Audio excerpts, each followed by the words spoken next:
स्वागत है आपका लोतिका ब्लॉग्स फिक्स इजी की बोलती कहानियों में। मैं लोतिका आज आपको सुनाती हूँ मुंशी प्रेमचंद की कहानी पूस की रात।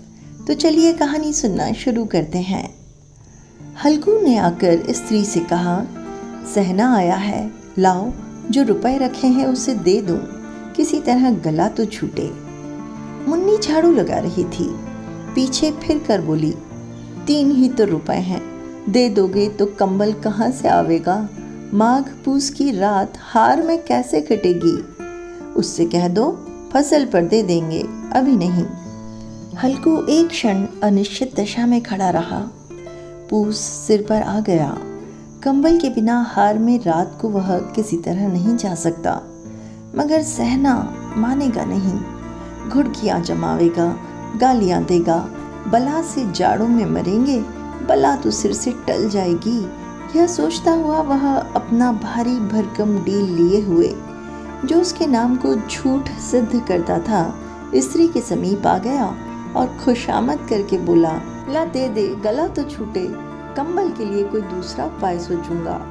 मुन्नी उसके पास से दूर हट गई और आंखें ततेरती हुई बोली, कर चुके दूसरा उपाय, जरा सुन तो कौन सा उपाय करोगे? कोई खैरात दे देगा कंबल, न जाने कितनी बाकी है जो किसी तरह चुकने ही नहीं आती। मैं अभी कहती हूँ, तुम क्यों नहीं खेती छोड़ देते? मर मर काम करो, उपज हो तो बाकी दे दो, चलो छुट्टी हुई। बाकी चुकाने के लिए ही तो हमारा जन्म हुआ है, पेट के लिए मजूरी करो, ऐसी खेती से बाह जाए, मैं रुपए न दूंगी न दूंगी। हल्कू उदास होकर बोला, तो क्या गाली खाऊं? मुन्नी ने तड़प कर कहा, गाली क्यों देगा, क्या उसका राज है?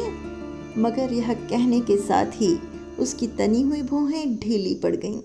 हल्कू के उस वाक्य में जो कठोर सत्य था, वह मानो एक भीषण जंतु की भांति उसे घूर रहा था। उसने जाकर आले पर से रुपए निकाले और लाकर हल्कू के हाथ पर रख दिए। फिर बोली, तुम छोड़ दो अब किसे खेती, मजूरी में सुख से एक रोटी तो खाने को मिलेगी, किसी की धौंस तो न रहेगी। अच्छी खेती है, मजूरी करके लाओ, वह भी उसी में झोंक दो, उस पर धौंस। हल्कू ने रुपए लिए और इस तरह बाहर चला मानो अपना हृदय निकाल कर देने जा रहा हो। उसने मजूरी से एक एक पैसा काट कपट कर 3 रुपए कंबल के लिए जमा किए थे। वह आज निकले जा रहे थे। एक एक पग के साथ उसका मस्तक अपनी दीनता के भार से दबा जा रहा था। पूस की अंधेरी रात, आकाश पर तारे भी ठिठुरते हुए मालूम होते थे। हल्कू अपने खेत के किनारे ऊख के पत्तों की एक छतरी के नीचे बांस के खटोले पर अपनी पुरानी गाढ़े की चादर ओढ़े बड़ा कांप रहा था। खाट के नीचे उसका संगी कुत्ता जबरा पेट में मुंह डाले सर्दी से कूं कूं कर रहा था। 2 में से एक को भी नींद न आती थी। हल्कू ने घुटनियों को गर्दन में चिपकाते हुए कहा, क्यों जबरा, जाड़ा लग रहा है? कहता तो था घर में पुआल पर लेट रहा, तो यहाँ क्या लेने आए थे? अब खाओ ठंड, मैं क्या करूं? जानते थे मैं यहाँ हलवा पूरी खाने आ रहा हूँ, दौड़े दौड़े आगे आगे चले आए। अब रो नानी के नाम को। जबरा ने पड़े पड़े दुम हिलाई और अपनी कूं कूं को दीर्घ बनाता हुआ एक बार जम्भाई लेकर चुप हो गया। उसकी श्वान बुद्धि ने शायद ताड़ लिया, स्वामी को मेरी कूं कूं से नींद नहीं आ रही है। हल्कू ने हाथ निकालकर जबरा की ठंडी पीठ सहलाते हुए कहा, कल से मत आना मेरे साथ, नहीं तो ठंडे हो जाओगे। यह रांड पछुआ न जाने कहाँ से बर्फ लिए आ रही है। उठूं फिर एक चिलम भरूं, किसी तरह रात तो कटे। 8 चिलम तो पी चुका, यह खेती का मजा है। और एक एक भगवान ऐसे पड़े हैं जिनके पास जाड़ा जाए तो गर्मी से घबरा कर भागे। मोटे मोटे गद्दे, लिहाफ, कंबल, मजाल है जाड़े का गुजर हो जाए। तकदीर की खूबी, मजूरी हम करें, मजा दूसरे लूटें। हल्कू उठा, गड्ढे में से जरा सी आग निकालकर चिलम भरी। जबरा भी उठ बैठा। हल्कू ने चिलम पीते हुए कहा, पिएगा चिलम, जाड़ा तो क्या जाता है, जरा मन बदल जाता है। जबरा ने उसके मुंह की ओर प्रेम से छलकती हुई आंखों से देखा। हल्कू, आज और जाड़ा खा ले, कल से मैं यहाँ पुआल बिछा दूंगा, उसी में घुस कर बैठना, तब जाड़ा न लगेगा। जबरा ने अपने पंजे उसकी घुटनियों पर रख दिए और उसके मुंह के पास अपना मुंह ले आया। हल्कू को उसकी गर्म सांस लगी। चिलम पीकर हल्कू फिर लेटा और निश्चय करके लेटा कि चाहे कुछ हो अब की सो जाऊंगा। पर एक ही क्षण में उसके हृदय में कंपन होने लगा। कभी इस करवट लेटता, कभी उस करवट, पर जाड़ा किसी पिशाच की भांति उसकी छाती को दबाए हुए था। जब किसी तरह न रहा गया तो उसने जबरा को धीरे से उठाया और उसके सिर को थपथपाकर उसे अपनी गोद में सुला लिया। कुत्ते की देह से जाने कैसी दुर्गंध आ रही थी, पर वह उसे अपनी गोद में चिपटाए हुए ऐसे सुख का अनुभव कर रहा था जो इधर महीनों से उसे न मिला था। जबरा शायद यह समझ रहा था कि स्वर्ग यही है और हल्कू की पवित्र आत्मा में तो उस कुत्ते के प्रति घृणा की गंध तक न थी। अपने किसी अभिन्न मित्र या भाई को भी वह इतनी ही तत्परता से गले लगाता। वह अपनी दीनता से आहत न था जिसने आज उसे इस दशा को पहुंचा दिया।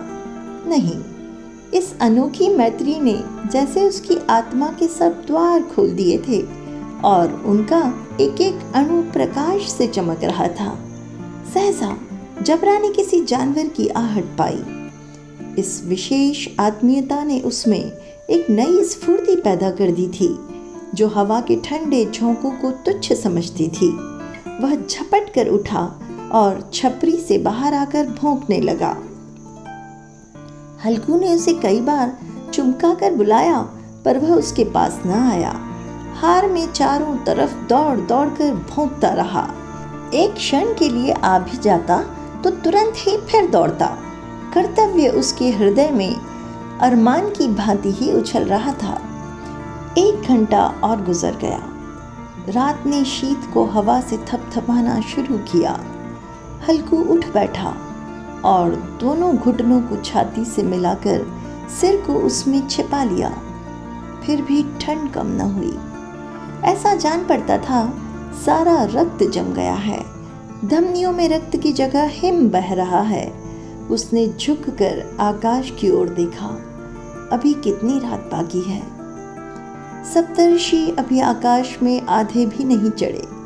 ऊपर आ जाएंगे तब कहीं सवेरा होगा। अभी पहर से ऊपर रात है। हल्कू के खेत से कोई एक गोली के टप्पे पर आमों का एक बाग था। पतझड़ शुरू हो गई थी। बाग में पत्तियों का ढेर लगा हुआ था। हल्कू ने सोचा चलकर पत्तियां बटोरूं और उन्हें जलाकर कुछ तापूं। रात को कोई मुझे पत्तियां बटोरते देख तो समझे कोई भूत है। कौन जाने कोई जानवर ही छिपा बैठा हो, मगर अब तो बैठे नहीं रहा जाता। उसने पास के अरहर के खेत में जाकर कई पौधे उखाड़ लिए और उनकी एक झाड़ू बनाकर हाथ में सुलगता हुआ उपला लिए बगीचे की तरफ चला। जबरा ने उसे जाते देखा तो पास आया और दुम हिलाने लगा। हल्कू ने कहा, अब तो नहीं रह जाता जबरू, चलो बगीचे में पत्तियां बटोर कर तापें। टाठे हो जाएंगे तो फिर आकर सोएंगे, अभी तो बहुत रात है। जबरा ने कूं कूं करके सहमति प्रकट की और आगे आगे बगीचे की ओर चला। बगीचे में खूब अंधेरा छाया हुआ था और अंधकार में निर्दय पवन पत्तियों को कुचलता हुआ चला जाता था। वृक्षों के ओस की बूंदें टप टप नीचे टपक रही थी। एकाएक एक झोंका मेहंदी के फूलों की खुशबू लिए हुए आया। हल्कू ने कहा, कैसी अच्छी महक आई जबरू, तुम्हारी नाक में भी तो सुगंध आ रही है। जबरा को कहीं जमीन पर एक हड्डी पड़ी मिल गई थी, उसे चिचोड़ रहा था। हल्कू ने आग जमीन पर रख दी और पत्तियां बटोरने लगा। जरा देर में ही पत्तियों का ढेर लग गया।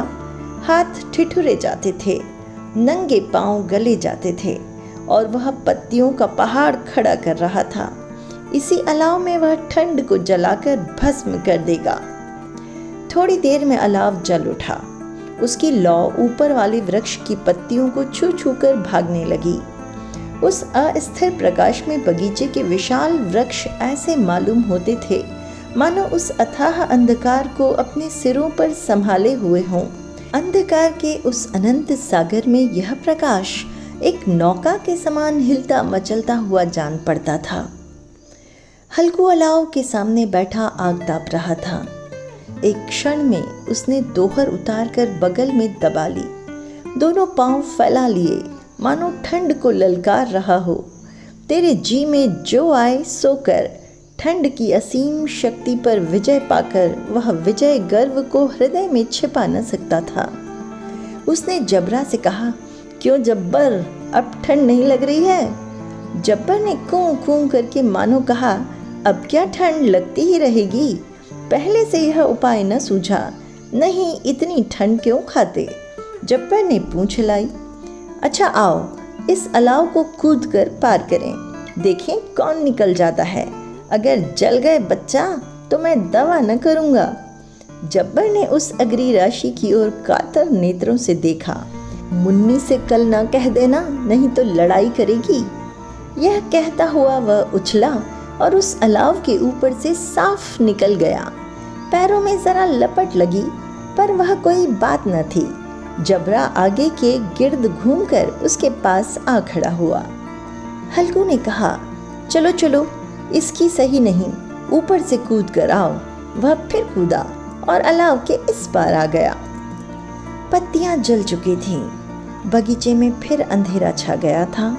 राख के नीचे कुछ कुछ आग बाकी थी, जो हवा का झोंका आ जाने पर जरा जाग उठती थी, पर एक क्षण में फिर आंखें बंद कर लेती थी। हल्कू ने फिर चादर ओढ़ ली और गर्म राख के पास बैठा हुआ एक गीत गुनगुनाने लगा। उसके बदन में गर्मी आ गई थी, पर ज्यों-ज्यों शीत बढ़ती जाती थी उसे आलस से दबाए लेता था। जबरा जोर से भौंक कर खेत की ओर भागा। हल्कू को ऐसा मालूम हुआ कि जानवरों का एक झुंड खेत में आया है। शायद नीलगायों का झुंड था। उनके कूदने दौड़ने की आवाज़ें साफ कान में आ रही थी। फिर ऐसा मालूम हुआ कि खेत में चर रही हैं। उनके चबाने की आवाज़ चर चर सुनाई देने लगी।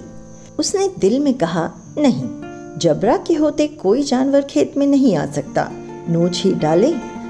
मुझे भ्रम हो रहा है, कहाँ? अब तो कुछ नहीं सुनाई देता। मुझे भी कैसा धोखा हुआ। उसने जोर से आवाज़ लगाई, जबरा जबरा।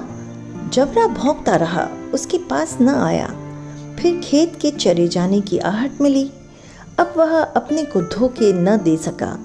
उसे अपनी जगह से हिलना जहर लग रहा था। कैसे दंदाया हुआ था। इस जाड़े पाले में खेत में जाना, जानवरों के पीछे दौड़ना असह्य जान पड़ा। वह अपनी जगह से न हिला। उसने जोर से आवाज़ लगाई, लिहो लिहो लिहो। जबरा फिर भौंक उठा। जानवर खेत चर रहे थे। फसल तैयार है।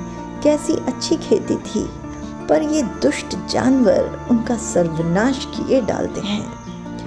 हल्कू पक्का इरादा करके उठा और 2-3 कदम चला, पर एकाएक हवा का ऐसा ठंडा चुभने वाला बिच्छू के डंक का सा झोंका लगा कि वह फिर बुझते हुए अलाव के पास आ बैठा और राख को कुरेद कर अपनी ठंडी देह को गरमाने लगा।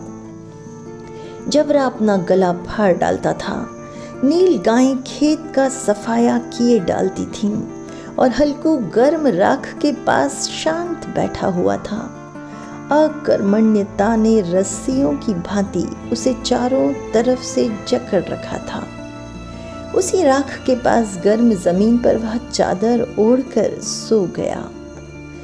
सवेरे जब उसकी नींद खुली तब चारों तरफ धूप फैल गई थी और मुन्नी कह रही थी, क्या आज सोते ही रहोगे? तुम यहाँ आकर रम गए और उधर सारा खेत चौपट हो गया। हल्कू ने उठकर कहा, क्या तू खेत से होकर आ रही है? मुन्नी बोली, हाँ, सारे खेत का सत्यानाश हो गया। भला ऐसा भी कोई सोता है, तुम्हारे यहाँ मड़ैया डालने से क्या हुआ? हल्कू ने बहाना किया, मैं मरते मरते बचा, तुझे अपने खेत की पड़ी है। पेट में ऐसा दर्द हुआ कि मैं ही जानता हूँ। दोनों फिर खेत के डांड पर आए। देखा सारा खेत रौंदा पड़ा हुआ है और जबरा मड़ैया के नीचे चित्त लेटा है, मानो प्राण ही न हो। दोनों खेत की दशा देख रहे थे। मुन्नी के मुख पर उदासी छाई थी, पर हल्कू प्रसन्न था। मुन्नी ने चिंतित होकर कहा, अब मजूरी करके मालगुजारी भरनी पड़ेगी। हल्कू ने प्रसन्न मुख से कहा, रात को ठंड में यहाँ सोना तो न पड़ेगा। तो दोस्तों, कैसी लगी मुंशी प्रेमचंद की कहानी? एक कमेंट छोड़कर मुझे ज़रूर बताएं। जुड़े रहें ऐसी बहुत सी कहानियों के लिए मेरे साथ चैनल को सब्सक्राइब करते हुए, और मेरी वेबसाइट पर भी विज़िट करें। फॉलो करें मुझे इंस्टाग्राम और फेसबुक पेज पर।